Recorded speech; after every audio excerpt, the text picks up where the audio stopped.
바로 실천하셔야 돼요. 오늘 대님처럼 약간 좀 잘 맞는 것 아, 같은데요. 그러네요. 네. 그 적금은 사실 비상금이에요.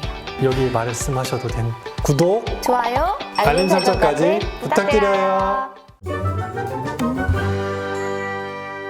안녕하세요. 저는 보라매 지점에서 근무하고 있는 최준혁 대리입니다. 안녕하세요. 저는 우리은행 금호동 지점에서 근무하고 있는 김민정 계장입니다. 계장님, 요새 날씨가 너무 좋지 않아요? 봄바람이 날리는 안 돼. 우리는 지금 사회적 거리두기를 해야 돼요. 하루빨리 모두가 봄을 만끽할 수 있는 날이 왔으면 좋겠어요. 당분간은 홀로 걸어요.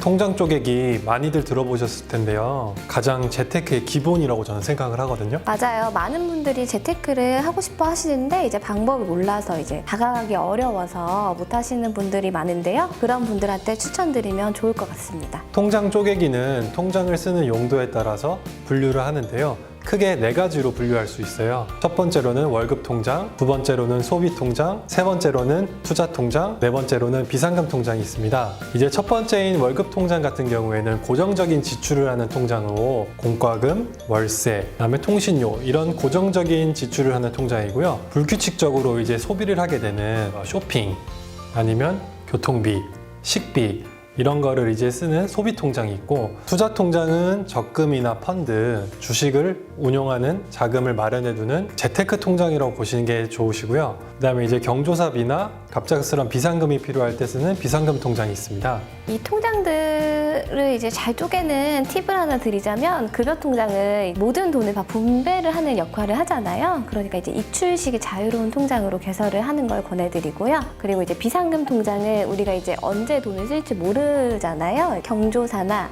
또 이제 예상치 못한 지출, 내 급여의 10% 정도를 비상금으로 넣어두는 것이 가장 바람직합니다. 투자 통장에 팁을 하나 드리자면, 사회 초년생일수록 낮은 금액으로 시작해서 6개월, 1년 이렇게 단기 상품으로 납입하는 것이 가장 좋고요. 무엇보다도 꾸준히 납입하는 습관이 가장 좋습니다. 이렇게 각 통장마다 목적에 맞게 돈을 넣어 관리하시게 되면 불필요한 지출을 줄이고 돈을 유용하게 관리하실 수 있습니다.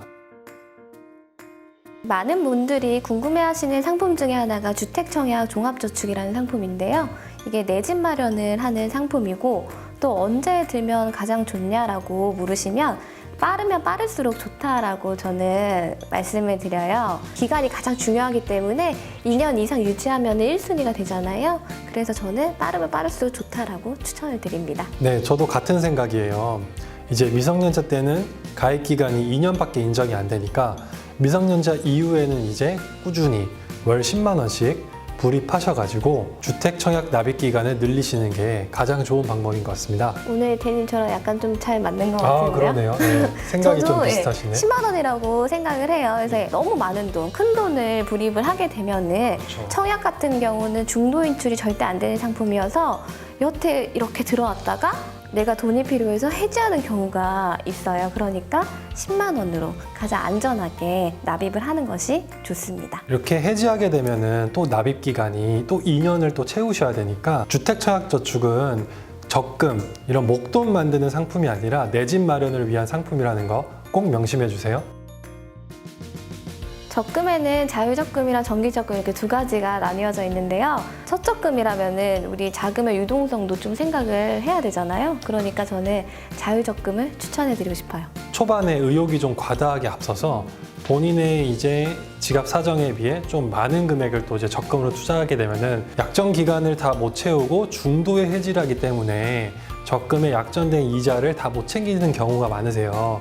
그래서 본인의 지금 현재 소비 성향이나 또 월급 이런 상황을 고려하셔서 적금 금액을 이제 알맞은 금액으로 산정하시는 게 좋으시고요. 민정 계장님은 그러면 혹시 적금 어떤 거 들고 있으세요? 저는 급여 이체를 받으면 금리를 더 우대 이율을 더 주는 적금을 하나 들고 있는데요. 그 적금은 사실 비상금이에요. 여기 말씀하셔도 된.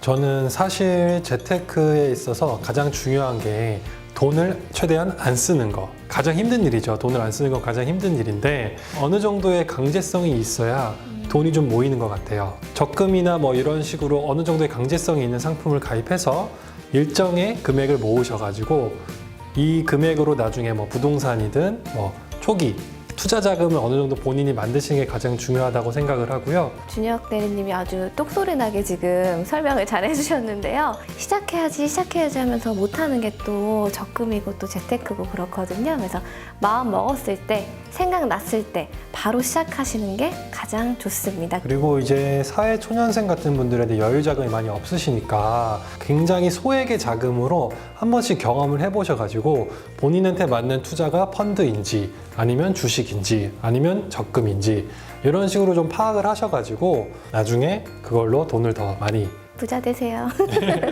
가장 돈을 쉽고 재밌게 모으는 방법이 어떤 건 줄 아세요? 저희 유튜브 채널을 열심히 구독해 주시는 게 가장 큰 도움이 될 것 같습니다. 오늘은 사회 초년생 분들이 한 번쯤은 들어봤을 법한 재테크에 관해서 이야기를 나눠봤는데요. 우리의 소중한 월급, 통장을 스쳐 지나가지 않도록 알뜰하게 잘 지키셨으면 좋겠습니다. 저희는 다음 시간에 좀 더 재밌고 유익한 내용으로 찾아뵐게요. 다음 시간에 만나요. 안녕. 안녕.